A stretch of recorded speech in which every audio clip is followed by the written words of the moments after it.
Tough game. Bad, really poor first half. Spotted them too many points.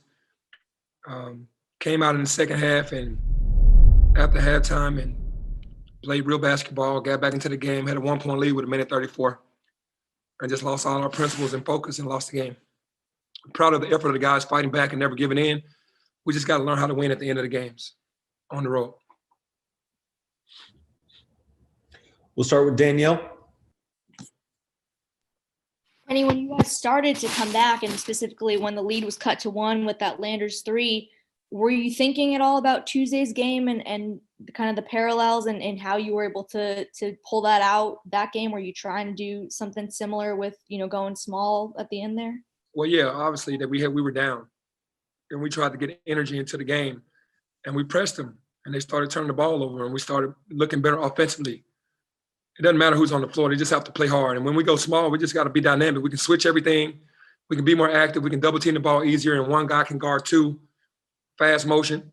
And we did it. We got back into the game and had a lead. Terry? How you doing, Coach? Doing good, how are you?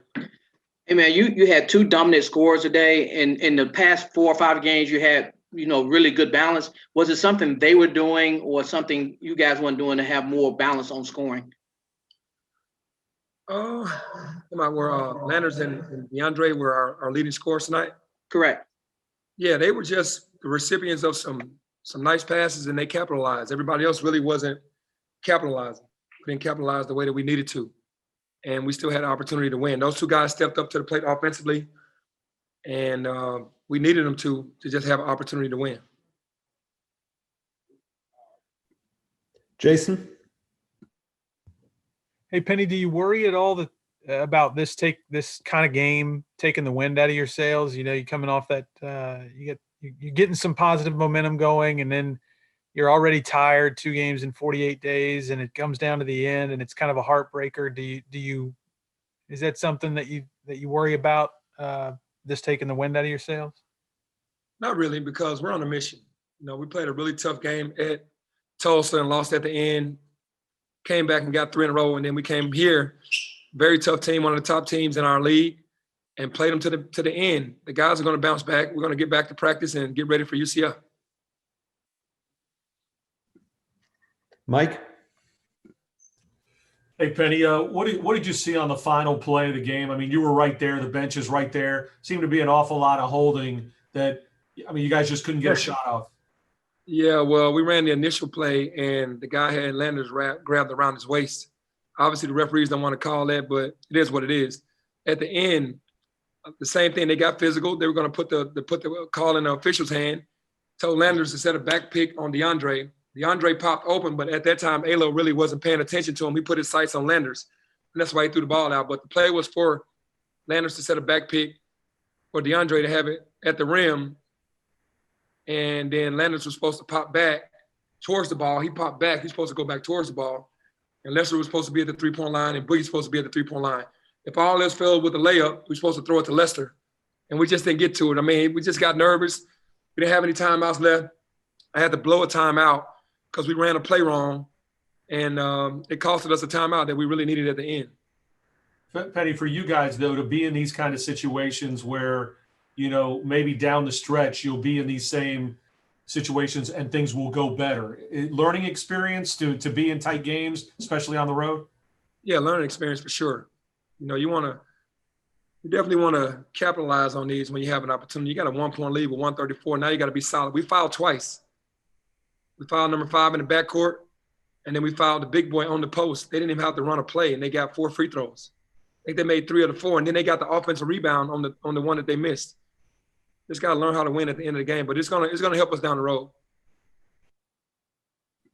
Mark? Hey, Penny, real quick, I was curious if the refs gave you any clarification on 2 calls.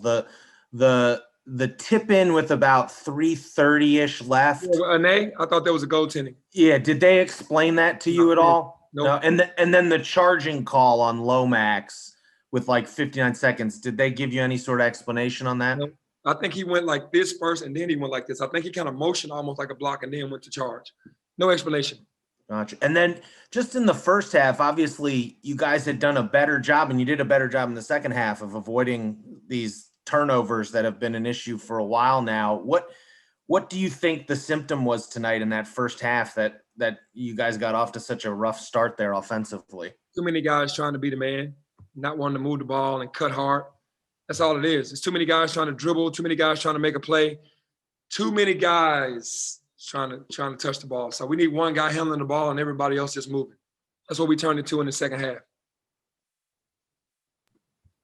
We'll go with 3 more. Danielle? How do you explain what you just said, Penny, about, guys reverting to being selfish after it seems like these last 3 games that was starting to go away? Why do you think that that's something that can relapse like this? Every time we're in a big game, guys just kind of put it on their own shoulders. They want to win the game, but they also want to be aggressive. And when they're aggressive, it tends to, be one-on-one instead of just being team. In the second half, we played more team when we got down. If we play that way the whole game, then we're on a 4-game winning streak. Terry? Hey, Coach, you got an opportunity coming up to, to string a few more wins together. How do you make sure that the guys stay focused on the game by game instead of looking ahead, to the next 4 games? Yeah, well, it's one game at a time. And we're going to go back to the drawing board. This hurts because we didn't play a lot of guys. We cut the rotation and just played a certain amount of guys. And I really don't like doing that. But when it gets down and dirty, it's only certain guys that can be on the floor. And I trusted the guys that were out there. We didn't handle it. Usually those guys handle it, but we'll be ready for the next game. We'll put this behind us and be ready for the next game. Last question, Jason? Kind of along those same lines, a game like this, do you try to spin it, or do you harp on the areas, the need for improvement, or do you even know yet? Is it too soon to say? No, I just told them if we would have played the first half like we played the second half, we walk out of here with a 10 or 15-point win. We just couldn't put two halves together. They came out and jumped on us and punched us first, and it took us a long time to get back into the game.